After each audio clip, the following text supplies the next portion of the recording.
Your body holds the healing that your mind cannot reach on its own. In the next few minutes, you will learn 3 somatic gestures that deactivate chronic mental exhaustion and restore inner stillness. Not through the force of thought, but through the reconnection with the neural axis your body has lost. There is a vibrational code hidden in 3 specific anatomical points, once protected by Hermetic traditions and now confirmed by modern neuroscience. When your mind keeps racing, when you sleep but wake up drained, and even meditation brings no relief, the issue is not your mental discipline. It's the body that has forgotten how to support silence. Closing this video now means continuing to try to put out a mental fire with more thoughts, while ignoring the only path that actually works. What you're about to discover will shift your understanding of where healing truly takes place. Here lies the inversion. The mind does not command the body. It reflects the nervous state the body transmits.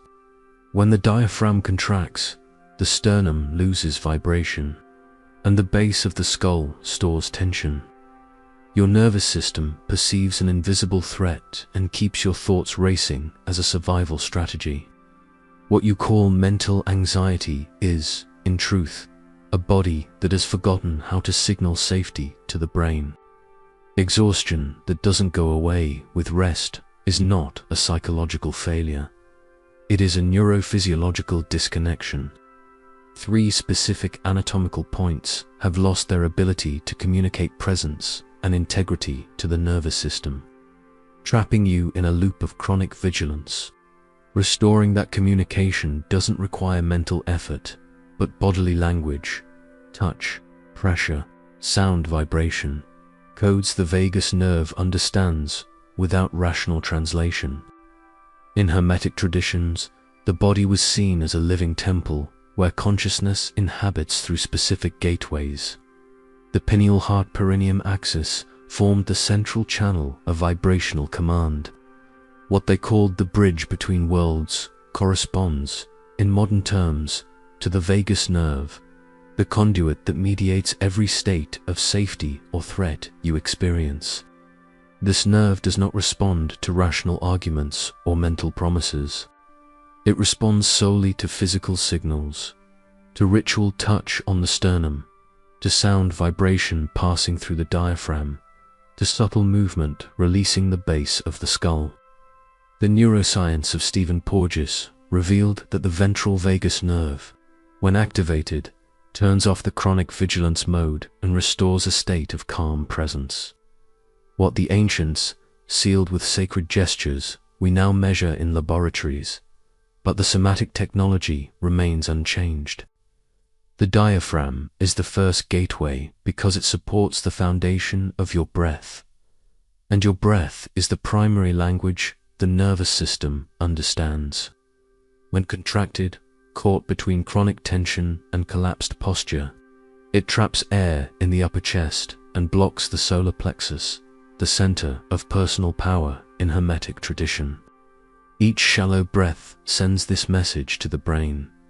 There is danger, stay alert.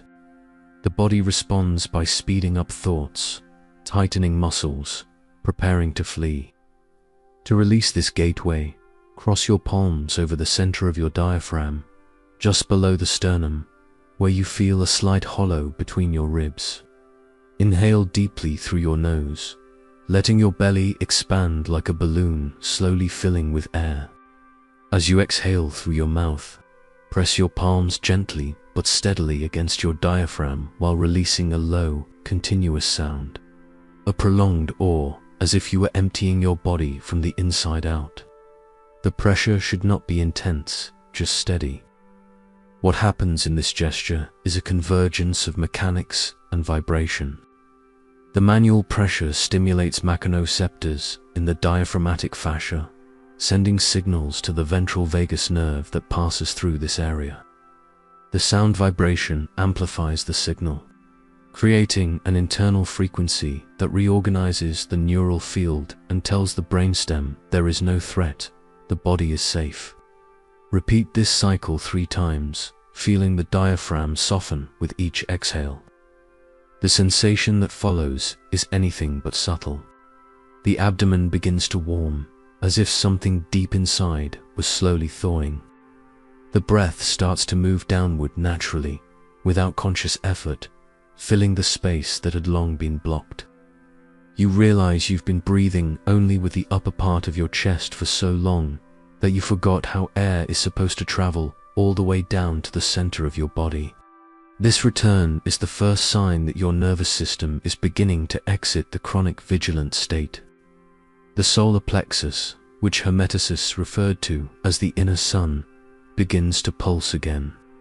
This point holds the capacity for emotional digestion, processing experiences, integrating what's been lived, releasing what no longer serves. When the diaphragm is free, the plexus softens and lets go of its armored state. That constant readiness to fight or flee begins to dissolve, replaced by a calm presence that no longer needs to explain or defend itself. Now comes the second gateway. The sternum is the central bone of the chest, the shield of the heart, the point where emotional integration takes place. In hidden anatomy, it corresponds to anahata, the heart center, not in a romantic sense, but as a space of internal resonance, where what is above mental perception meets what is below visceral instinct. When the sternum is rigid and lacks vibration, the body loses its ability to feel genuine connection with itself.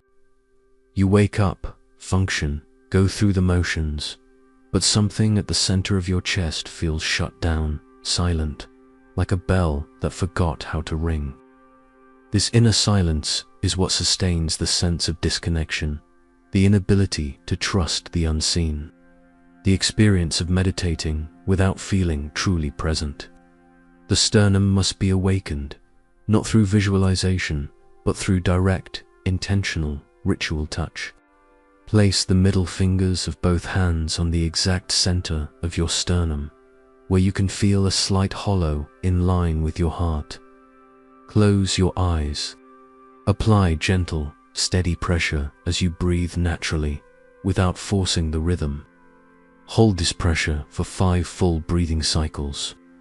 Then, begin to make small circular movements with your fingers, slow and delicate, as if you were gently waking something that had been asleep in the depths of your chest for years.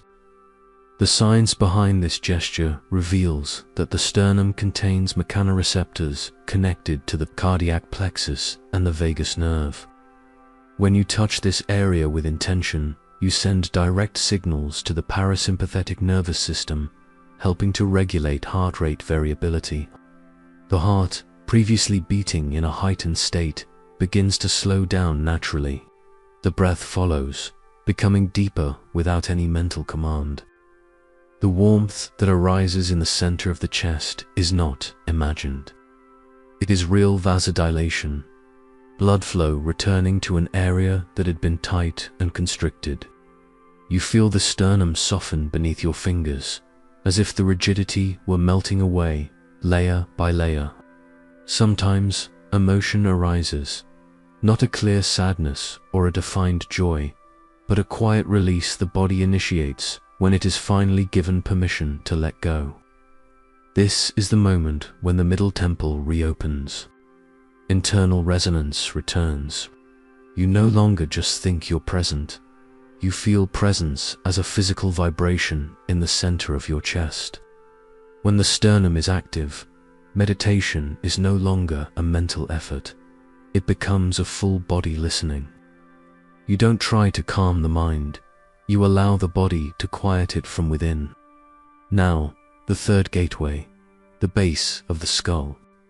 This area, the atlanto-occipital joint, where the occipital bone meets the first cervical vertebra, is the precise point where the vagus nerve emerges from the brainstem and begins its descent through the body.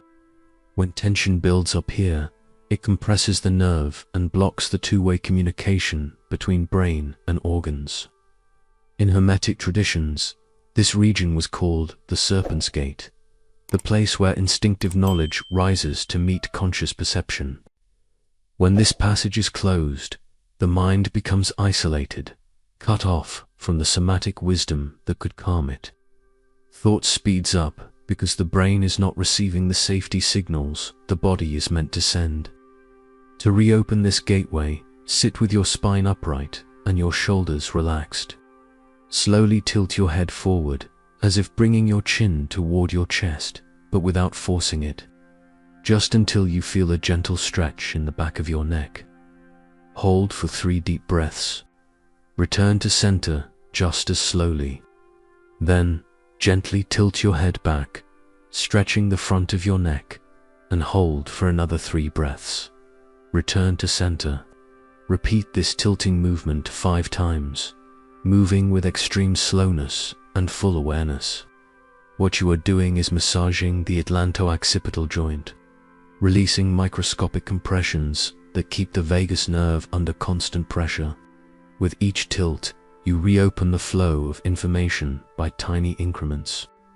The sensation that emerges can be sudden, a sharp mental clarity, like a blade cutting through thick fog. Your jaw, which you didn't even realize was clenched, begins to soften. The back of your neck releases a weight you didn't know you were carrying. Your thoughts begin to slow down, not because you controlled them, but because your body finally signaled to your brain that it is safe. When all 3 gateways are open, diaphragm free, sternum vibrating, base of the skull unblocked, the nervous system returns to its original state, calm presence without effort. Audrey used to wake up 3 hours before her shift at the hospital, but not by choice. At 46, after 20 years as a nursing assistant, she lived in a body that no longer knew how to shut off. Her mind would start racing at 4 in the morning with lists, worries, conversations that never happened, and problems that didn't yet exist. During the day, moving between patients and hallways, she felt a heaviness at the back of her neck, as if she were carrying invisible stones. At night, exhausted but unable to relax, she would lie awake, replaying everything she should have done differently. She tried guided meditation apps, but the calm voice only irritated her more. Teas, shallow breathing techniques, promises to just relax, none of it touched the real root of the collapse. Then, in a quick chat with a co-worker who also worked night shifts, she heard about something different, 3 somatic gestures that didn't try to calm the mind directly, but instead reorganized the body first. The co-worker mentioned an online workshop she had taken on applied polyvagal theory, where they explained that the nervous system doesn't respond to mental arguments. Audrey watched the content on a morning off, skeptical, but when she crossed her palms over her diaphragm and exhaled with a deep sound for the first time, something shifted immediately. The air dropped.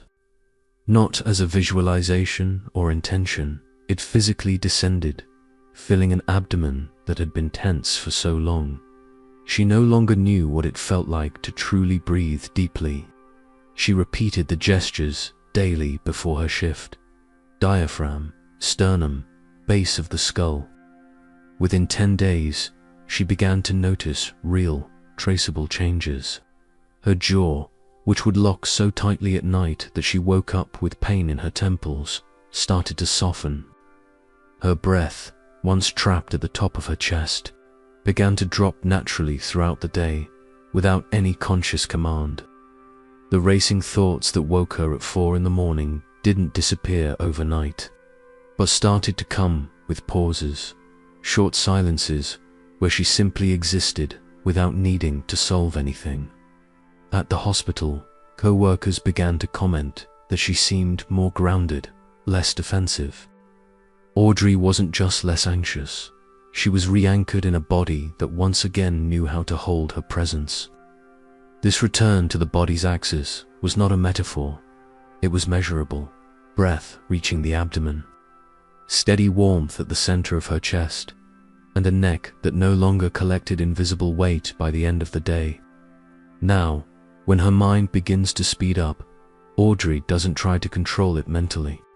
She places her middle fingers at the center of her sternum, applies gentle pressure while exhaling deeply 3 times, and feels her body signal safety before her thoughts take over.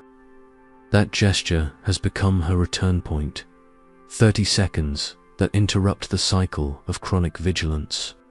The physical markers that confirm integration are clear.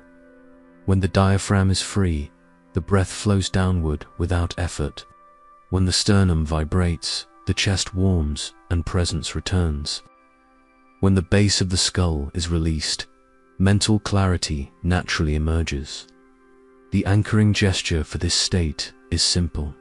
Touch the sternum, take 3 deep exhalations with a low sound, and bring full attention to the expanding warmth. The return point is an internal phrase paired with an upright posture and descending breath. My body holds my mind. Repeating this ritual in just 60 seconds whenever your mind starts to race prevents the automatic return to old patterns. This is not positive affirmation or creative visualization. It is somatic sealing, imprinting a new neural route into the body, crystallizing the path back to center whenever there's a drift.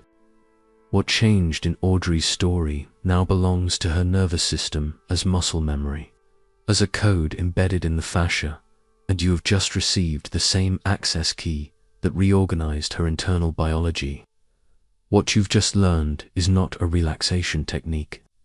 It is a return to a truth that Western culture has buried. The mind is not the seat of control. It is the reflection of the body's intelligence. For years, you tried to solve through your mind what only the body could heal. Every attempt to control racing thoughts added more vigilance to an already exhausted nervous system.